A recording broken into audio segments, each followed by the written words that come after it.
In these messed up times when they're holding us down, we gotta lift our voice and adjust the crown, because surviving in this crazy world means you gotta rise up and get lifted, girl.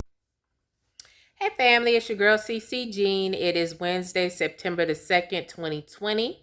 And today's post is going to upset some people. I'm already knowing I'm going to lose some followers. And my blog in general has been hard to grow because it'll be going along fine and people will be happy with me, and then I'll say something controversial and then I lose some folks. It always happens. So this was probably going to be no exception, because the title of today's post is Pro-Lifers Double Life.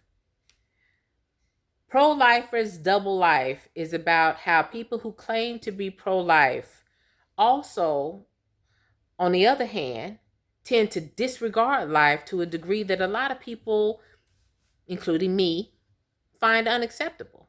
You know, if you're a Christian, to me that means that you have accepted Jesus Christ as your Lord and Savior. Jesus Christ, the Jesus Christ I read about in my Bible, was compassionate. He didn't condemn people. He was open.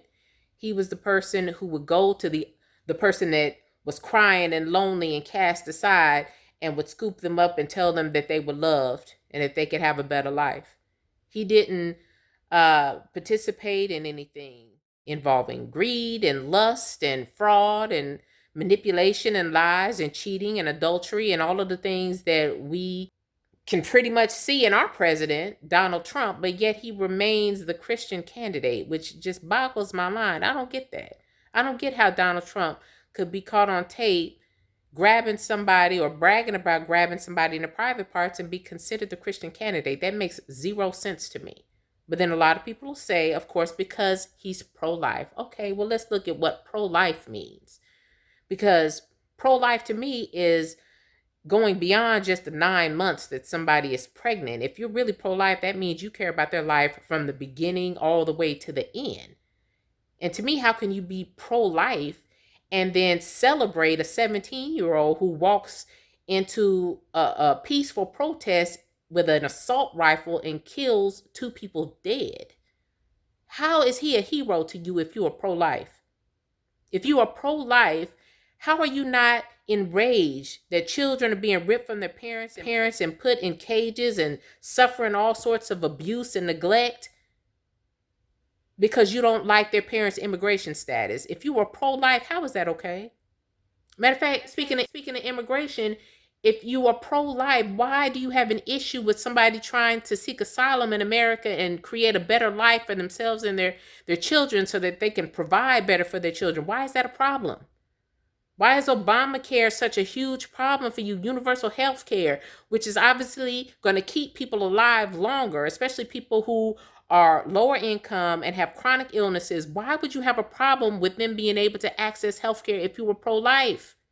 If you are pro-life, why do you resent your tax money going to social service programs and food stamps and housing subsidies and all of that? You can't stand any of that, but you're pro-life. You really believe that people should live as long as possible, right? I don't understand. If you are pro-life, why are you so offended by Black Lives Matter? Why do you always look for reasons to justify why somebody should die? Why it was okay to kill them if you are pro-life? That's my problem. And that's why I call the post Pro-Life's Double Life.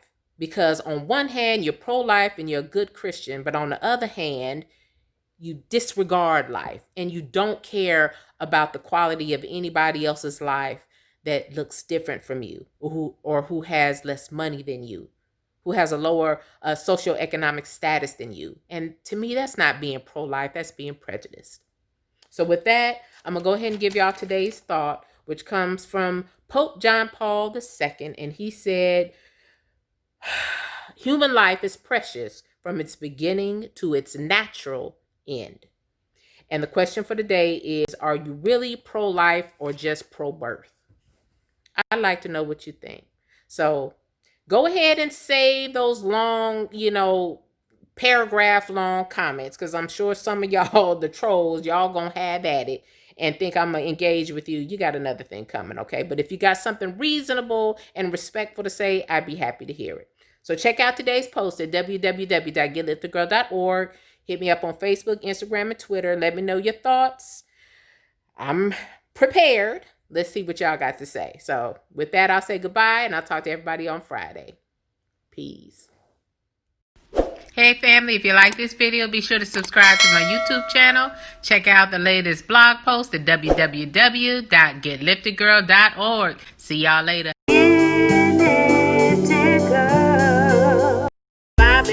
This crazy world means you gotta rise up and get lifted.